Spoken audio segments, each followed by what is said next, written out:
여호와 하나님께서 아론과 그의 아들들에게 제사장의 옷을 입히고 제사장 위임식을 하는 장면이 나옵니다. 이 일들이 모두 하나님의 명령으로 이루어지게 되는 겁니다. 그렇다면 하나님은 왜 이렇게 하실까에 대한 생각을 하셔야 됩니다. 하나님은 성품 자체가 거룩하시고 완전하시기 때문에 완전한 것을 요구하시기 때문에 그렇다는 겁니다. 왜 아론의 후손을 택하여 이와 같이 훈련을 시켜야 하는가? 훈련받은 자가 여호와 하나님 앞에서 제사를 드려야 실패하지 아니하고 실수하지 아니하기 때문인 것입니다. 이스라엘의 역사를 보게 되면 제사장의 일을 아론의 후손이 아닌 사람이 하다가 하나님으로부터 엄한 징계를 받은 것을 우리가 알 수 있게 됩니다.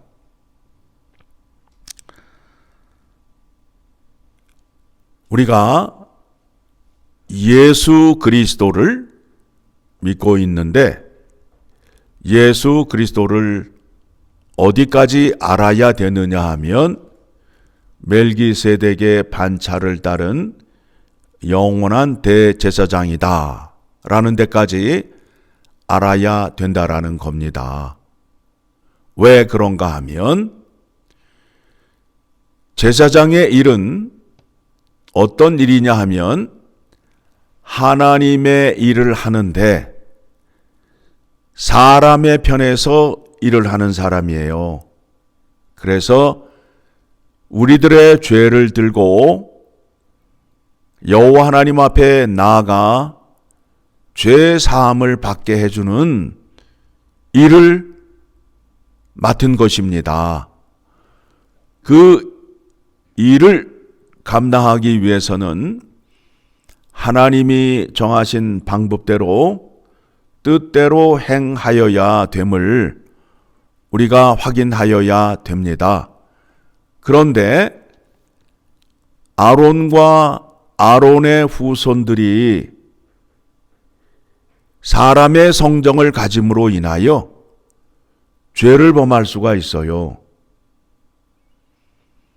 죄를 범한 제사장이 여호와 하나님 앞에 나아가 제사를 드리게 되면 그 제사는 여호와 하나님 앞에 이르지 못해요. 그래서 완전한 것을 요구하시면서 우리에게 예수 그리스도를 통하여 영원한 대제사장이 되게 하셔서 우리의 죄 사함을 위하여 그 은혜를 베풀어 주셨다라는 겁니다. 자, 그 말씀을 히브리서 7장 28절의 말씀을 보게 되면 잘 정리가 되어 있어요.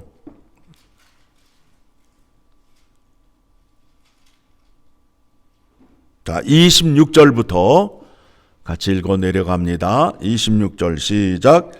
이러한 대제사장은 우리에게 합당하니 거룩하고 악이 없고 더러움이 없고 죄인에게서 떠나 계시고 하늘보다 높이 되신이라. 그는 저 대제사장들이 먼저 자기 죄를 위하고 다음에 백성의 죄를 위하여 날마다 제사를 드리는 것과 같이 할 필요가 없으니 이는 그가 단번에 자기를 드려 이루셨음이라. 그렇죠? 아론의 후손들은 백성들의 죄 사함을 위하여 제사를 드리기 전에 어떻게 해야 된다고요? 자기의 죄를 먼저 사함을 받아야 된다라는 거예요. 그런데 예수 그리스도는 그렇게 하실 필요가 없다라는 겁니다. 그분은 죄가 없으신 분이에요.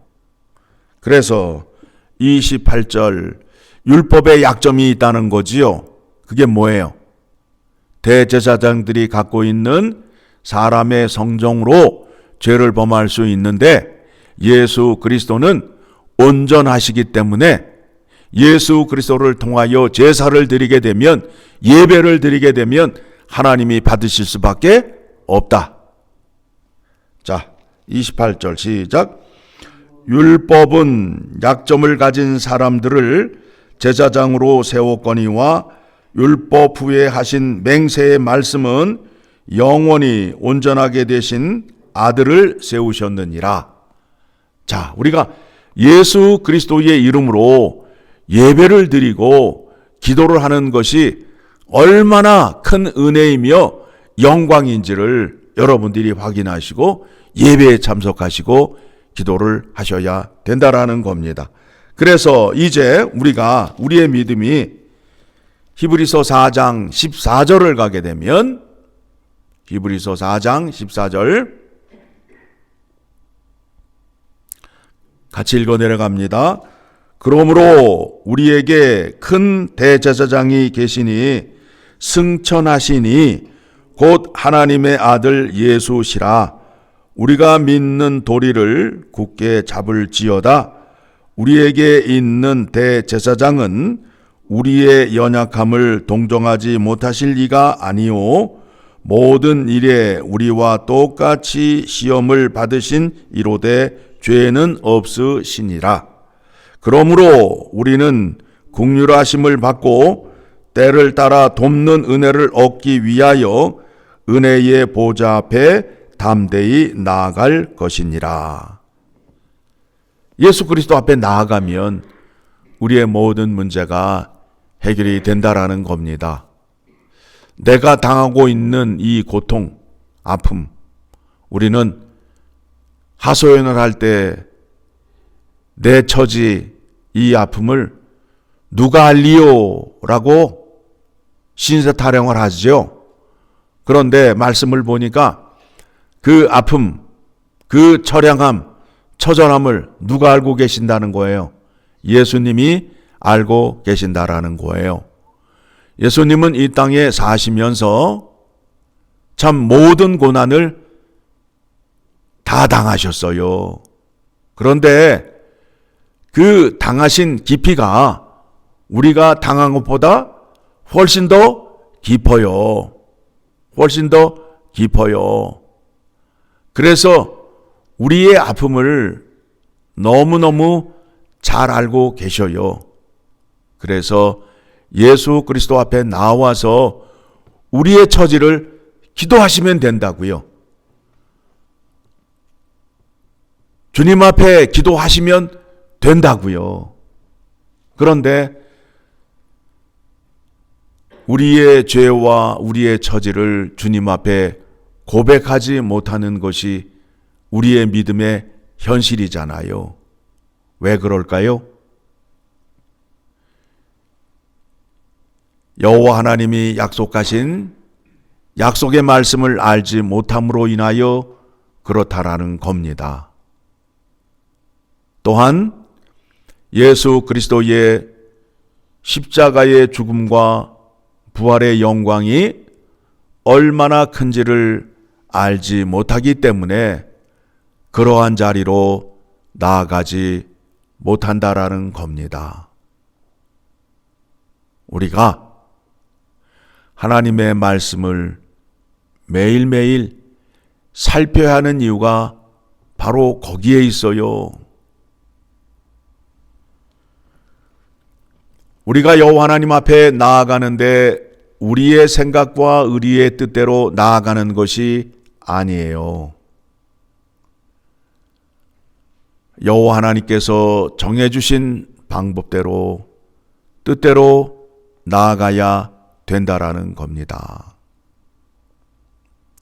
많은 사람들이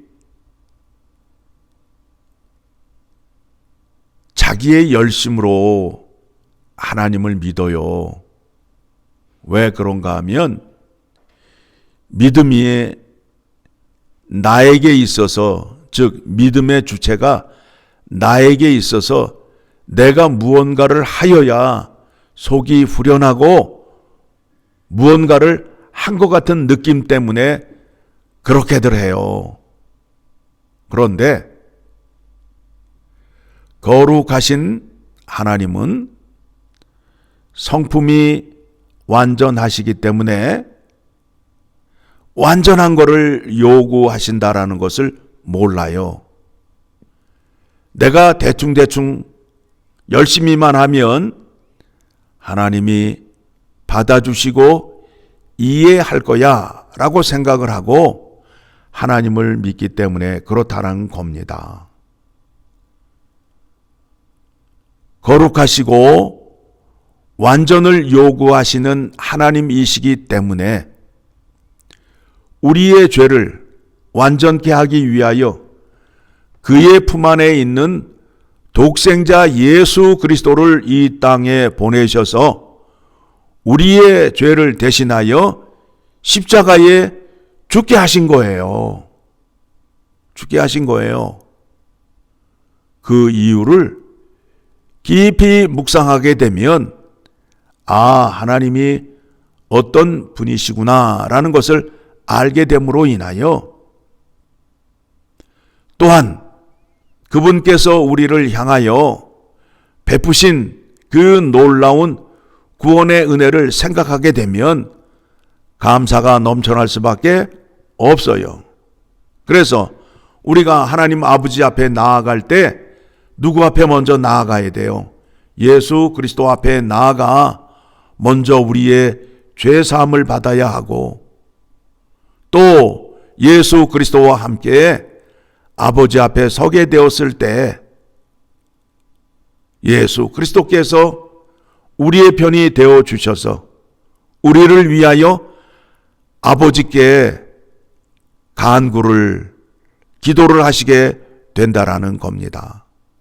그러므로 인하여 오늘 말씀처럼 우리에게는 큰 영원한 대제사장이 계심으로 인하여 그분을 붙잡고 기도하고 예배하고 찬송하는 자리로 나아가야 되는 겁니다. 이 은혜가 이 아침 하나님의 말씀을 깨닫고 예수 그리스도를 붙잡는 여러분에게 큰 은혜가 임하기를 간절히 소망합니다.